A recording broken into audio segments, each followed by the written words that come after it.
আল্লাহর কি নিয়ামত, এত কাঁঠাল ধরেছে, এত কাঁঠাল। ও, পুরো গাছ শুধু কাঁঠালে ভরা, এত পরিমাণ ফল ধরেছে।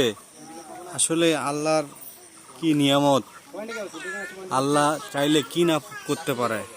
সম্মানিত দর্শক, আমি আজকে অবস্থান করছি, এটা হচ্ছে দেখেন ওই যে সামনে দেখা যাচ্ছে একটা প্রাচীর, ওইটাই হচ্ছে ইন্ডিয়া, আপনার হিলি বর্ডার, হিলি বর্ডার। এই যে দেখেন সামনে ইন্ডিয়ার প্রাচীর দেখা যাচ্ছে, ইন্ডিয়ার প্রাচীর। এই প্রাচীর সংলগ্নই এই কাঁঠালের গাছ।